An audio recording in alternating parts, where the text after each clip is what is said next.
Welcome in to the St. Louis Cardinals weekly recap here on 102.1 The One. Always the sure bet. I'm Maddux Radosevic here to talk Redbirds baseball and listen to the highlights of last week's Cardinals games with you every Saturday during the 10 a.m. hour. This week, we've got the road trip out west to Arizona and Los Angeles to talk about plus one more game against the Diamondbacks back at Busch Stadium to kick off an 8-game homestand for the Birds. But before we go any further, one correction from last week's show. Cardinals outfielder Jordan Walker was the last Redbird to appear in the home run derby since Albert Pujols, who last participated in the contest in 2022, not 2003, like we mentioned on the show last week.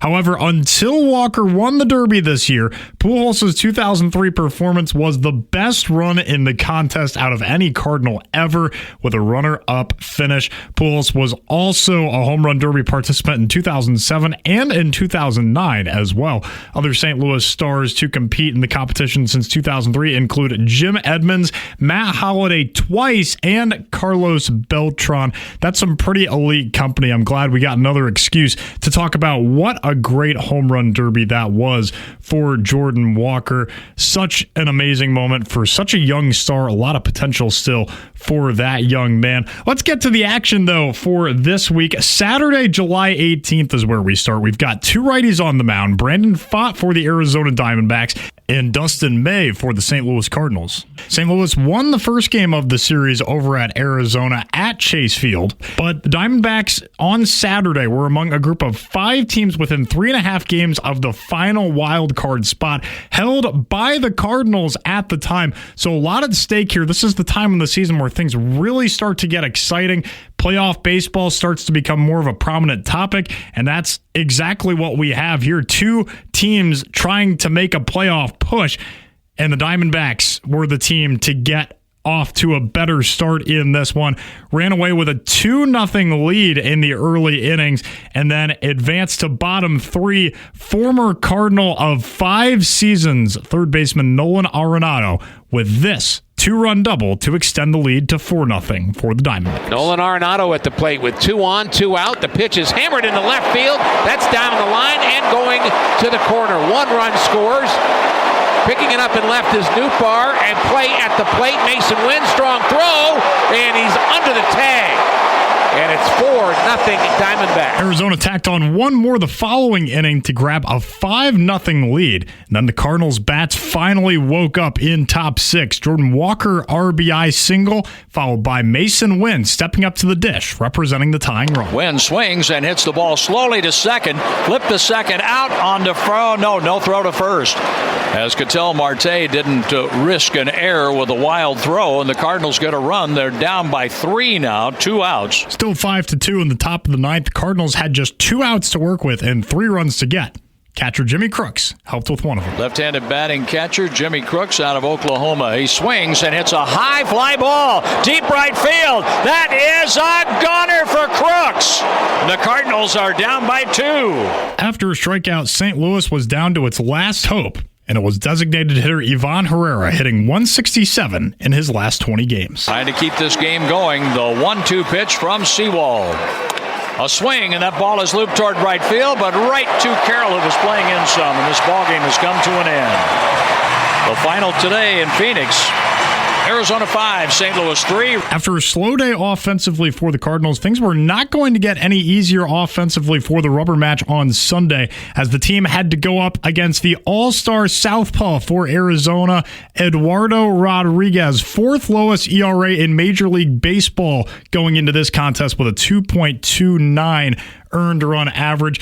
Didn't seem to matter for the Redbirds in this one, though. 5 runs in the 3rd and then 2 more in the 5th, courtesy of this RBI single by third baseman Blaze Jordan for RBIs 2 and 3 of the game for the man at the hot corner. Another 0-2 pitch coming up. There's a line drive to right field. That's going to drop for a hit.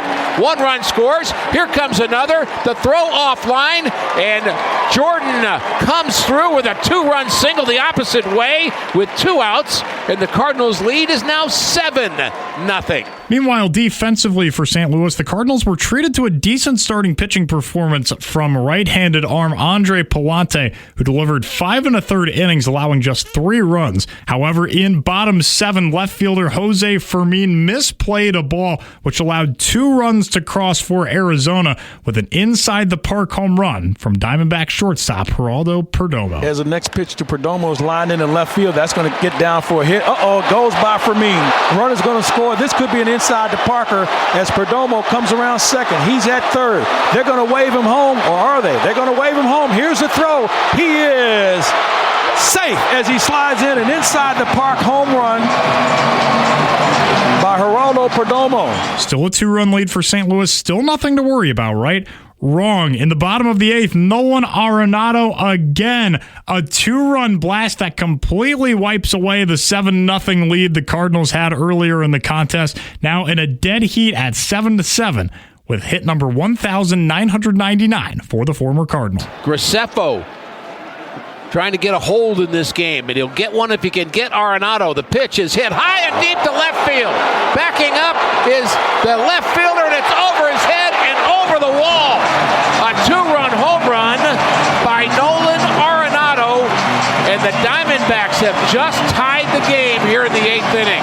Neither side scored in the 9th to force extra innings. The Cardinals came up empty-handed in top 10, and then rookie righty reliever Luis Gastelum took the hill in bottom 10, giving up the walk-off hit to Arizona left fielder Max Kepler. What will he do here? 2-2. Here comes the pitch, and it's hit hard to right field. Backing up is Nootbaar, and it's over his head, and the winning run is going to score. Nootbaar couldn't make the play, and scoring from second is Barossa, and Arizona wins it 8-7. A few notes about this game. For one, Gastelum accepted his first loss in the major leagues with this fall. 2, it was just the second time in franchise history for the Diamondbacks to erase a 7-0 deficit. And lastly, St. Louis last blew a lead of at least 7 runs and lost in 2010 at Colorado, 16 years ago. Not a good day to be a Redbird, but the Cardinals had a chance to get that bad taste out of their mouths the very next day, going even further out west to take on the Los Angeles Angels in Anaheim. Let's advance to Monday, July 20th. A right-handed arm Jose Soriano going for the Angels against righty Kyle Leahy for the Cardinals. St. Louis got out to an early lead yet again in this one with an RBI single in top 2 by center fielder Nathan Church, breaking out of an 0-for-30 slump. Facing an 0-2 count. The pitch to Church is hit into right field for a base hit. He takes advantage of that pitch, drives it into right, breaks the 0-for-30, and he gets the Cardinals on the board. They're rowing for him. They're waving at him. They are so pumped for Nathan Church, and he's all smiles right now. 1-0 Cardinals. St. Louis eventually tacked on another in the top of the second, courtesy of a Blaze Jordan RBI ground out to extend the lead to 2-0. But speaking of getting out of slumps, right fielder for Los Angeles, Joe Adell, 0 for his last 24, homered in bottom 3 to make it 2-1. And if he doesn't know himself, who does? Another pitch to Adell, and he hits a long one to left field, way back at the track. See you later. Gone. Joe Adell with a leadoff home run. That cuts the Cardinal lead to 2-1. Serving up the long ball was really the only mistake made by Kyle Leahy all day as he finished the contest with 6 innings of work, allowing just that 1 run. St. Louis still ahead 2-1 going into the bottom of the 9th. You're thinking there's no way they can blow yet another game. NL All-Star Riley O'Brien on the mound with an NL Best 25 saves at the time of this game. The Cardinals have this one in the bag. Or do they yet again? A blown opportunity by the bullpen. RBI double in bottom 9 by Angels second baseman Vaughn Grissom. O'Brien open for a ground ball. The pitch is hit in the air to right field. That backs up Walker. He is at the track. He jumps, and he can't catch it. It's off the wall, and he has to come and challenge it. And the throw to the plate is not in time.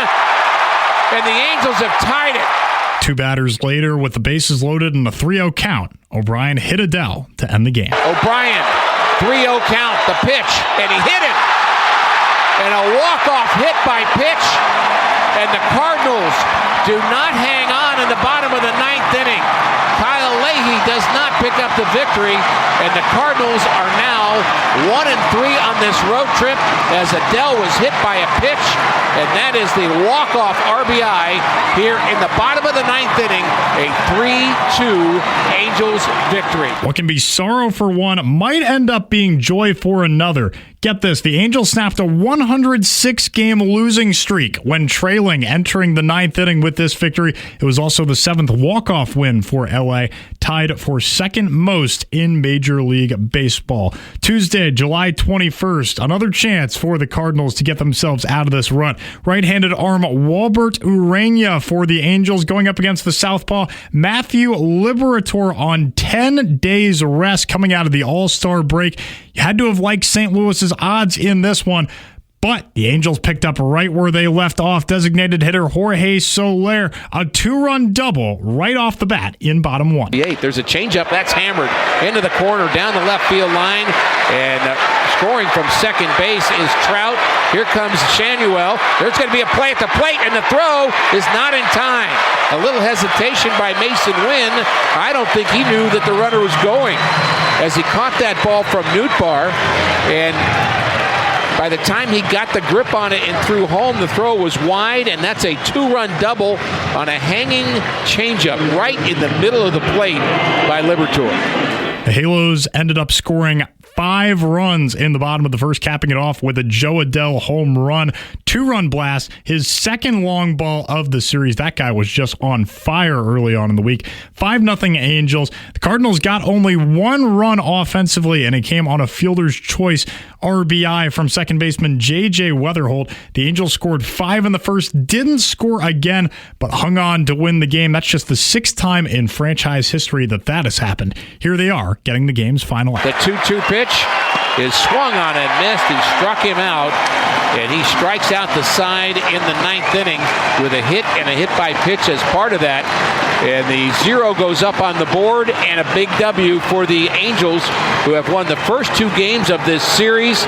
They win this one by a score of 5-1 in Anaheim. This fall gave the Cardinals their second 4-game losing streak of the month. And keep in mind, July is the month where you don't play as many games because of the All-Star break. Really not the time to start faltering if you're the Redbirds trying to make this playoff run. But fortunately, they bounced back the next day to avoid the sweep, starting in top 6 with J.J. Weatherholt taking an 0-1 elevated fastball over the center field wall. The wind and the pitch, that's hit hard to center field. That's going to back up Trout. It's over his head, and it's over the wall! A big fly for J.J. Weatherholt, straightaway center field. His 15th of the year. The Cardinals strike first here in the 6th inning. It's 1-0 Redbird. Cardinals righty Hunter Dobbins was really good in this one. 6 shutout innings out on the bump. The Cardinals maintained that 1-0 lead going all the way up until the bottom of the 9th inning, when once again all eyes turned to the all-star closer for St. Louis, Riley O'Brien. Could he get the job done this time? Could he find a way to get redemption on the Halos for what happened to him earlier on in the week? First and second, 2 out in bottom 9. Let's listen in. 1-2 the count, low at the plate. Here comes the pitch. Fastball swing and a miss. He struck him out. Riley O'Brien strikes out the side in the 9th inning. Comes up big for the Cardinals. What a game for St. Louis on the pitching side as they pitch a shutout here in Anaheim and win this one 1-0. Cardinals then returned home to Busch Stadium to lose a 10-6 makeup game to the Arizona Diamondbacks the next day, ending this stretch with a record of 1-5. St. Louis went 5-11 over its last 16 games through Thursday and lost that final spot in the National League wildcard race to the Diamondbacks, 1.5 games ahead of the Cardinals as of the end of Thursday. Remember how we talked about how tight that race is right now in the NL? The Pittsburgh Pirates also passed the Redbirds this week. There really is little room for error in the National League right now, making these upcoming National League Central Series against the Cincinnati Reds and the Chicago Cubs that we'll talk about next Saturday all the more important. One positive note to get away from the negativity: First baseman Alec Burleson hitting .414 over his last 7 games through Thursday. That's the guy you want heating up if you want this team to turn things around. Don't forget that you can listen to every Cardinals game right here on 102.1 The One. Always the sure bet. You can also download the One mobile app from the App Store and visit our website, 1021thone.com. Thank you very much for tuning in to this week's edition of the St. Louis Cardinals Weekly Recap. This is Maddux Radosevic signing off. Until next Saturday, so long.